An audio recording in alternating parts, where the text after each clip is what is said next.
سلامونه دوستانو، راځئ چې په الماني ژبه باندې د جملې جوړ کړو. د مصطفی خان په غوښتنه باندې ویډیو جوړوم. دوستانو، حاول موږ یو لغت څه کوو. آبایت وایي کار ته، او کله چې موږ د کار باره کې جملې جوړو، کله چې موږ د کار په لټه کې یاستو، نو تاسو یو ځای ته ورځئ، فرما ته ورځئ، کوم رستورانت ته ورځئ، هوټل ته ورځئ چې زه د کار په لټه کې یم.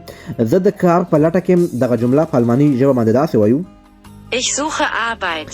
Ich suche Arbeit، یعنی زه د کار په لټه کې یم. بله جمله ده دوستانو، تاسو بیا ورته وایئ چې آیا تاسو د کارمندانو په لټه کې یاست، یا تاسو ته کارمندان، ورکران یا کارګران ضرورت شته ده تاسو ته. نو دغه جمله په الماني ژبه داسې وایو: Suchen Sie Mitarbeiter? Suchen Sie Mitarbeiter. Mitarbeiter وایي کارمندانو ته. بله پوښتنه لرو چې آیا تاسو خالي ځای لرئ؟ آیا تاسو خالی ځای لرئ؟ نو دا جمله بیا په الماني ژبه باندې داسې وایو: Haben Sie eine freie Stelle? Haben Sie eine freie Stelle، یعنی آیا تاسو کوم خالی ځای لرئ؟ نو دغه درې جملې دي، کله چې کارونه لټوئ همدغه درې جملو څخه استفاده کوئ.